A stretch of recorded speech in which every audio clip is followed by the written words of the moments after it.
Hi, everybody, and welcome to this episode of the Conscious Grief series. I am delighted to be with grief investigator Lizzie Pickering today. Welcome. Hi, Tara. Hi. Well, I'm looking forward to speaking to you, Lizzie, very much. I know that grief has been a part of your life for quite a long time now. And so to begin with, perhaps you could share with the listeners how you ended up being a grief investigator. Oh, gosh. Well, I think I've always been interested in grief. Actually, since I was a young child, I've always been really interested in it. And my mother, I'm an only child, and my mother had miscarriages and stillbirths before I was born. And I sometimes wonder if that has kind of influenced all of this. But I suppose the more obvious reason was that 21 years ago, my son, Harry, was diagnosed with a genetic condition that came out of the blue from nowhere. So it was like a curveball hitting my family. I'd been so lucky to that moment. I'd loved my work. I was working for Channel 4 at the time. I'd got married. I'd moved out of London to the Cotswolds. And Harry was born safely and healthily, so we thought. But when he was 17 months and his brother was 6 weeks old, a health visitor came to visit, and she noticed he wasn't weight bearing properly on his legs and said we should go and just have him checked out. And the checking out became this horrendous diagnosis that meant his life was going to be limited, but we didn't know what that meant. It meant he could live into adulthood, but medically adulthood is 16. So, it was definitely going to be a shortened life. And with his condition, there are many different variations of it, as there are with all conditions, but he had it quite severely. So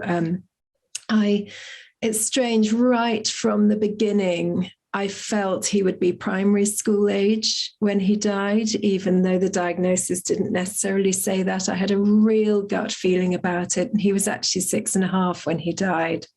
And it was lung issues and associated problems with his condition.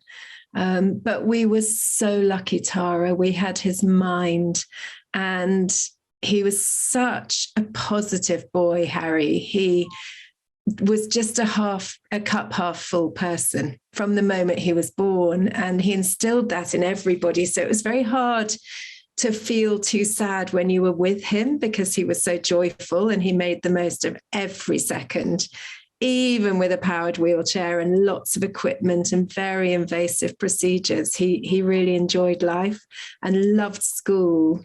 So I realized in that time, now looking back, I was going through anticipatory grief during his lifetime following the diagnosis. And then obviously when he died, I had to learn how to live without my eldest child. And that was really tough. Really, really tough. Yeah, it's lovely to hear about Harry and his joyful personality. But obviously, like that, living with that anticipatory grief for 6.5 years, and then obviously the actual grief, which even though you have, most people say you can be preparing for it, but the shock comes and it's another thing entirely. Yes. It's the finality of it, isn't it? I think that really hits you hard. I don't think any of us can really understand the fullness of grief for someone whoever it is who's died. When it's somebody that you really love, whoever it is, it's enormous, isn't it? It really is like being split in half. I remember my 5-year-old at the time, son Cam, who was so close to Harry because they were only 17 months apart. He actually voiced at the age of 5. He said, "We were twins, Mummy, weren't we?" Which they weren't, but that's what it felt like to him. And he said, "I feel like I've been cut in half." Wow. And that's how he described his grief, age 5. And I really listened to that because it was just how I felt. How amazing. And while you were speaking, it reminded me of something that I heard on another podcast that you did, because Harry was in a wonderful hospice, and you said how they had a room where the body could go. And I'd love for you to share about that, because I thought that was just very advanced, and not many people even know about how that can be a very healing in our grief. Oh, I'm so glad you brought that up. Yes, it was beautiful. So the hospice, it was Helen House Children's Hospice where he died. And they encouraged the whole family, whoever needs to be there or wants to be there, to come and stay with the child. And when the child dies, at the end of the week, when Harry died, they put him in the little room, they call it.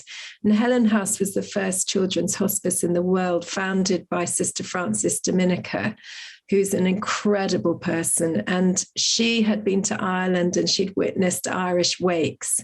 And so she based this format, this blueprint, which all the children's hospices worldwide are founded on, this blueprint that she created. Of a little room where the child is laid out in a bed or wherever the family want. It gives the family choice back to visit their child, rather than the child being whisked away to a morgue. The child's there in a bed with their own duvet if you want. It's a chilled bedroom, and it's in sight of all the other bedrooms, interestingly. So over respite stays over many years, you always saw that bedroom and knew what it was used for. So it was familiar. And it's just beautiful. And my young children, Emily, who was 2, and Cam, who was 5, they made drawings and paintings for Harry, and they'd take them in every day. We were told, don't tell your children that he's sleeping. Talk to them about death and what it means, whatever age they are. And we did that. And it meant they had no fear. I think a lot of the scary images of death come from cartoon images of coffins, of skeletons, of all these things that children see in animations and drawings, and ghosts, And actually, when you see your brother's body laid out in a bed with a normal duvet and with the pictures that you've given, I mean, Cam made a junk crocodile out of milk cartons that was longer than Harry. And all these things went in his coffin with him. And we had that choice. And I think I found it very traumatic to visit his body at the beginning of that week. But my husband actually found it very comforting and sat with him a long time. But towards the end of the week, I found it easier because he didn't look quite the same. His body was changing, and it helped me at a very fundamental level to witness those changes and see that it wasn't Harry there anymore. And so when we left Helen House to come home at the end of that week for the funeral, I wasn't leaving him. And, what a gift that is, because the trauma of just seeing your child go to a morgue and then seeing them maybe altered in a crematorium or, with undertakers, I think is very tough, because you don't get to witness those changes slowly. So that the fact we had that time, they gave us the gift of time, which is always the greatest gift, isn't it? Like you say, it's very powerful, because the way that we are dealing with death nowadays, it's hard, like you say, for our psyche to accept it. But if you have the time, and you see the change, and like you're saying, that wasn't Harry there anymore, it's slightly easier for us to absorb. But yes, it's interesting how we shifted and changed things, and maybe we'll come back more to that and realize what's healthier for us. I hope so. I mean, it's interesting in other cultures, isn't it? Because some cultures actually take the body away even faster than we do. They have to cremate a body within 2 days, or, there are so many different ways, aren't there? And there's no right or wrong. But then those cultures are often better at grieving than we are. I think in England particularly, we're very, very bad at not speaking about it. And even though it's getting a bit better, we're, like we're having this conversation today, which is wonderful. But in general, people still find it a difficult topic and they don't know what to say. Whereas, in Mexico with the Mexican Day of the Dead, they welcome back the dead every year with food and music and celebration and speaking about them. And that's so healthy. So yeah, there are so many different ways, aren't there? But personally, I found it really helpful to be given that time. Yeah, I actually makes me think about when our mother died, and we didn't know that you could have her body there in the house for a few days, but she did die at home, and we had her at home for a whole day into the evening. And I was actually with her when she died. We had lots of family, friends. We laid in bed with her. If somebody had told me that before, I would have thought that would have really freaked me out, to be with a dead body and kissing a dead body and hugging a dead body. But it was interesting how we just did that naturally without any idea. So I feel like really grateful for that also. That's so beautiful. It's so natural, isn't it? It's, and the more you can carry those memories with you and connect with them, the better, really. Mm-hmm. Because other versions are so traumatic. It's traumatic enough anyway, isn't it? I mean, none of this takes the pain away, but they're little sort of chinks of light that I think can help you not feel regret. And it's about taking time, isn't it? It really is, and so much of our lives anyway are so rushed. And I think so often, the whole undertakers and funeral business, it's such a big business in this country and in other places in the world. But, I was talking to a friend from Sudan recently, and he was talking about how it happens in his tribal village. And he said that the elders in the village are the people who wrap the body. And in a sort of swaddling, and the family are the only people that are allowed to see the face. But there are no undertakers or anyone professional that makes money out of death. They literally, the family dig the hole. The elders of the village teach them, and they wrap the swaddling. And then, that's how it's done. And that is done quite quickly, but it's so hands-on. Right. And that's so beautiful, isn't it? And that, that it's a tribe, it's a village looking after their own. Where did we get to a point where money starts to be made the minute people get hold of that body, and then they even, when you have a humanist burial, you're not allowed to put all the chemicals in the body to preserve it because they're so bad for the ground. And, so when did we get to a point where all these procedures happen to bodies, and people make money out of it? It's so wrong. I know, but it's another whole topic. It's a big topic, but we definitely like to outsource a lot of our lives nowadays. And that is, yes, I guess, the capitalist culture. Yeah. But I love what you're sharing about different cultures, and you call yourself a grief investigator. I think you really are a grief educator as well. And I know that you go into companies and you help people in company cultures really understand and demystify grief, and really help, I guess, senior management understand what people may or may not need during this time, which is just wonderful. And I know that I have some people who have taken quite long sabbatical from work, and they're really nervous about going back into the workplace, after really being in acute grief, and how they're going to cope. So this is such a great thing that you're doing, Lizzie, and I'd love for you to share a little bit more about this. Oh, thanks, Tara. Yes, I just saw a gap, really. I kept hearing from people, in the children's hospice world at the time, bereaved parents who had to go back to work, especially if they'd been carers. They may have had a big gap of looking after their child and not being able to work properly. Their funds were low and they had to go back to work. And then they'd go to work, and it was a very lonely place because they were finding that nobody spoke to them about it. People literally didn't know what to say. And so I felt that there was a lot of education to be done in the workplace. You know, we're getting better on mental health in the workplace, but grief still seems to be the last taboo of that.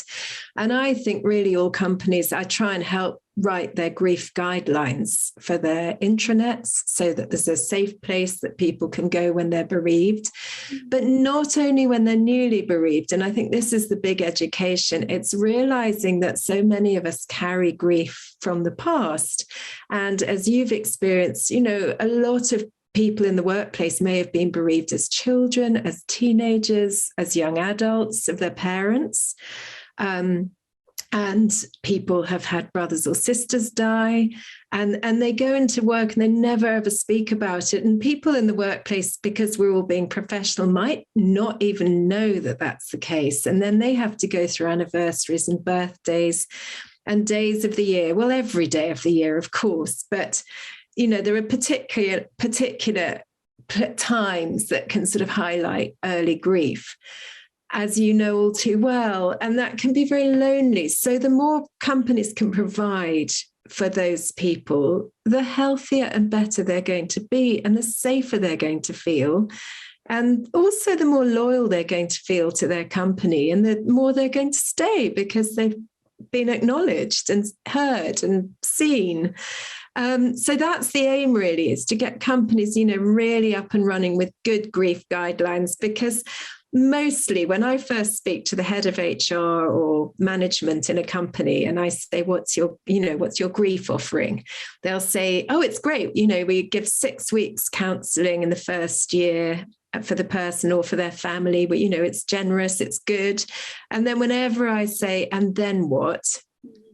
There's no answer because, you know, are they better after 6 weeks counselling? Counselling is wonderful. I've had counselling and therapy and bereavement support, and I try everything. I still do to this day, 21 years on. It's an ongoing learning, isn't it? And I'm still learning every day about it and working on it in order to lead a good and happy life.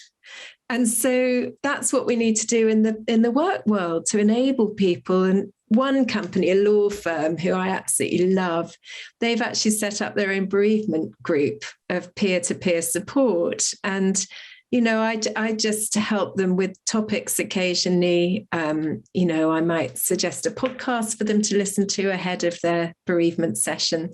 And they run it themselves. And, you know, then often if I go into a company and do a grief talk, which we sometimes put under a different heading to enable people to come, like dealing with life's curveballs or supporting each other through challenging times, those sort of headings. And then a strap line saying it's about grief and loss, but also relating it to death, divorce, diagnosis, and workplace change, because they are all great sources of grief. And people are living with them every day in the workplace. Particularly divorce or relationship change can be so huge for people, where you're dislodged from your community, often your family. The life with that person that you expected has gone. That's enormous grief and bereavement, but it's not always acknowledged. So a lot of the people that come through for help are actually, you know, through that, not always bereavement through death. So I'll do a talk, and then from that we do a Q&A. And then often the company will, you know, send people for one-to-one grief guidance, and I can hopefully help them change perspective in 2 or 3 sessions. And then also if somebody dies in the workplace, particularly in the bigger companies, they'll ask if I can do a session to bring the team together around the person who's died and learn how to support each other. Because there is, as you know, Tara, there's so much that we can do to you know, live well with grief, but it's acknowledging it that's the important thing, I think, and seeing what suits that person. Yeah, quite right. And like you said, as wonderful as it is to have 6 weeks counseling given, sometimes our bereavement doesn't hit us for years. And I think that's something that people also really need to understand, because especially in my experience, I used to think, oh, but that happened, it won't be that happened years ago. But it took me a long time to really feel. And I think a lot of people don't understand that, and me, myself included. Absolutely, Tara. And, there's a real thing in cumulative grief, I think, where grief accumulates. And I think we don't always know what's happened to people that we work with in their past. And there could be a number of things. Somebody could go through the death of a parent or a sibling when they're young, then they might have relationship difficulties later on. And those things accumulate, and sometimes there's a tipping point, and that might come out in extreme behavior at work or depression, anxiety, whatever it is, gut problems, heart problems, breathing problems, can all relate to grief and trauma and stress, as you know. And, and people might judge them. But actually, it can really, you can go back to that earlier trauma or grief and find out the reason, and then give them the right support. Mm-hmm. And and then it all falls into place, hopefully. Whereas, and what a gift to offer that support. Yeah, quite. But it's challenging in the workplace, I think. It is challenging because people, I guess, are worried about productivity and things like that. But hopefully people will become more, like you say, if they invest well in their staff, then they'll have more longevity. And that's a good investment. Yeah, absolutely. And there's a real survivor's strength, isn't there? When it's funny, I had a conversation with someone this morning. They said, is your work depressing? And I find it completely the opposite of that. I find it so inspirational to walk beside courageous people who are actually, because if they've come to me, they're actually making that step to do something. And the courage I witness is just so immense every single day. So I find that completely inspirational, because you're seeing people shifting their perspective in some way. And, the number of sessions will start with someone crying and end with them laughing. And you can just see a lightness and a shift that might have happened, not in every session, but in time. And, it's just amazing to witness, isn't it? You must see that a lot. And people say the same thing to me. And like you say, often we can be laughing in the face of death and trauma, as well as feeling all of the deep, difficult things. But I feel that it's so, it's, as you say, so inspiring to see how people from very difficult situations transform and evolve, and how their perspective of their whole existence can shift and change, which is really kind of incredible. And once they're at a certain stage where they decide it's a new version of you, and how are you going to move forward in the world with what's happened. Yeah, and it's a real time to say, what do I want to do with my life? Yes. They're not here, whoever it is, whether it's a relationship, whether it's a diagnosis that means your life isn't panning out how you thought it was going to. You can apply it to all these situations and bereavement, but it's, I'm here now, what am I going to do? And of course that can be daunting. But actually, if you're working that through with somebody and looking at the things you love and the things you'd like to do, but maybe you don't at the moment, you can find a path forward that's full of hope. So, for companies, for instance, where management or HR teams are worrying about sort of opening a can of worms with this grief work, it's not like that at all. It's amazing what can come out of it. It's full of hope, right, and loyalty, Yes, and resilience. Yeah, hopefully. So now, and why lose your best staff? because they've been bereaved or gone through divorce? Why lose them? Because the number of people I hear who leave their company because of the silence around it, and it's easier to go to a company when nobody knows than face the silence of the people that don't know what to say. And actually, we can just change that. We just learn what to say and translate it and check in regularly with them to see what they need. Because as you say so rightly, grief changes. I mean, I know I was on the run for probably 8 years. I really was. I just ran. I worked so hard. I'd got 2 young children and I worked round the clock. And when I was, in school hours and primary school hours, and then I did them solidly. I never had childcare. So I just worked and children, and did it all. And I'm so grateful for that period. But it was a long time before I allowed myself to fully grieve. And, it's been incremental, the working through it, I think. Yes. And I think that for some, especially when you have small children, for some people, they just need to know that that's okay. A lot of people may be thrusting these kind of talks into your face and books and this and that, but not everyone has got the time and the space to deal with this in the moment, So as you said, everybody's experience is unique to them and there's no right way or wrong way. And that's why questions need to be asked.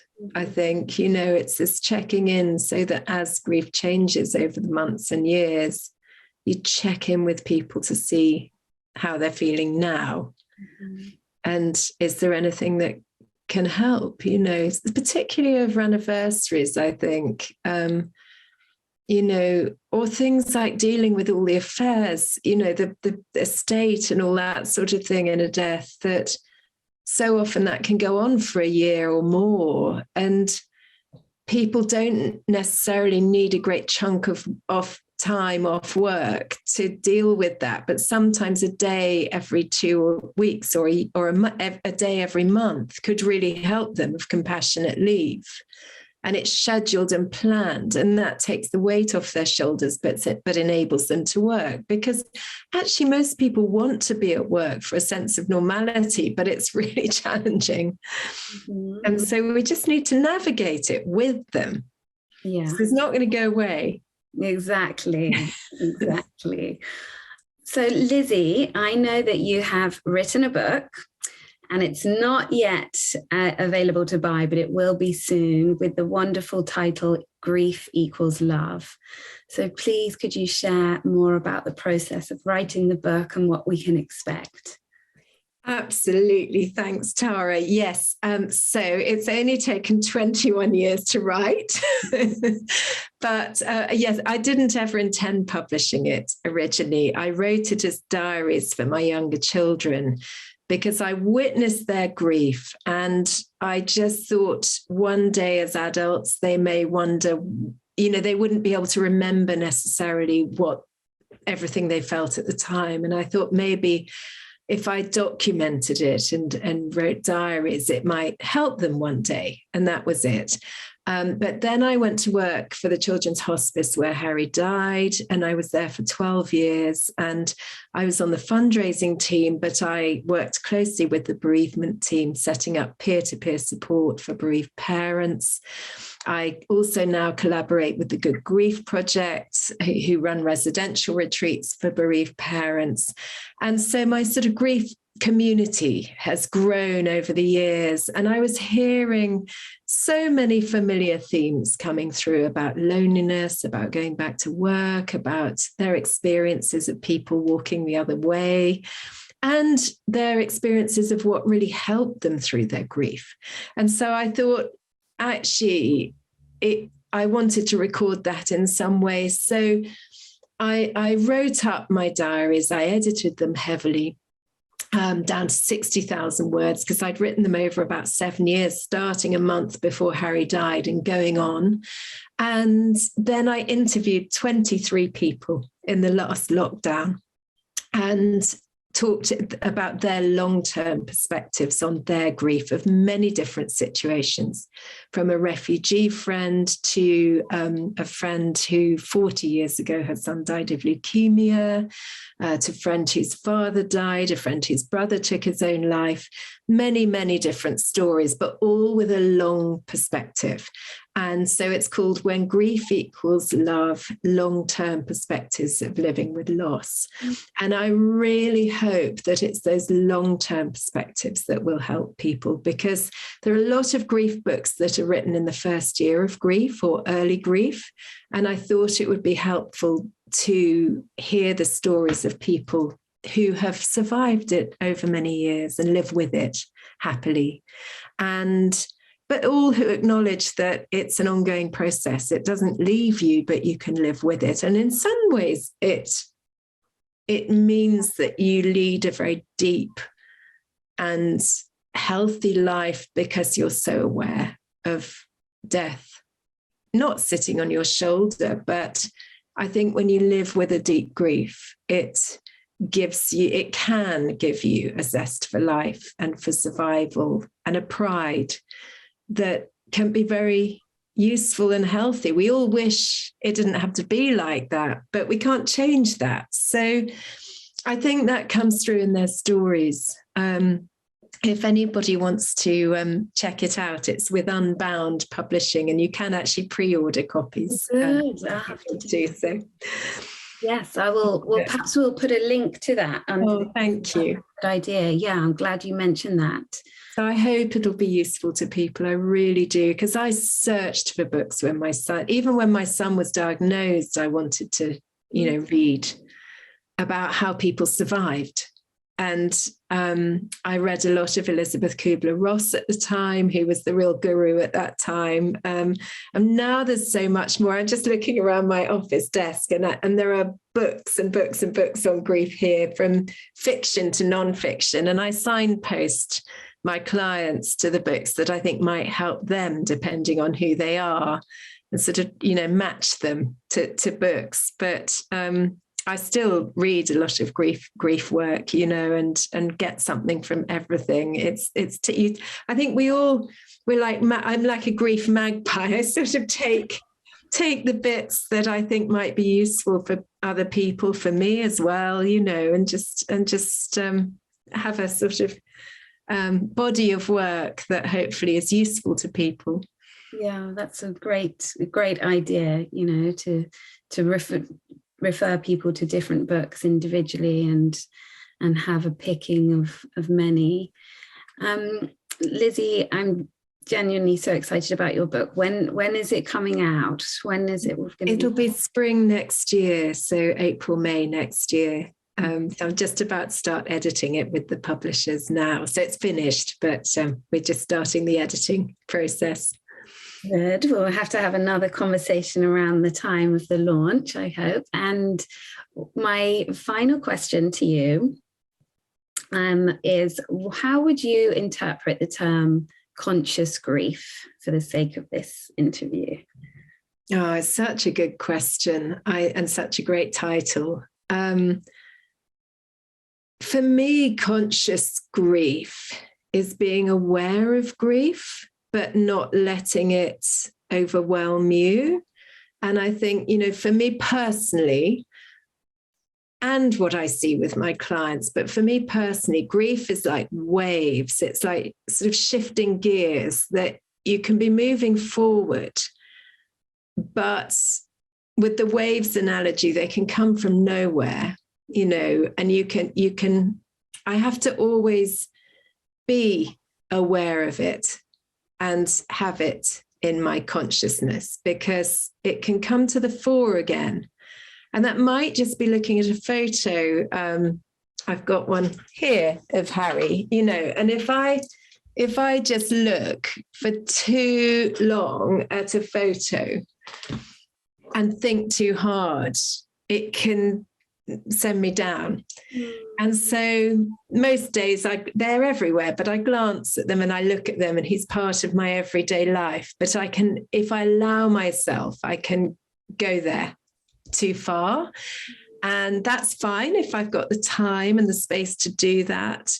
But mostly that would not enable me to thrive well and to work hard and to enjoy life, probably, if I'm really honest, because it's too painful. So I think being conscious of it for me is just being aware of what I need to do to live healthily with my grief.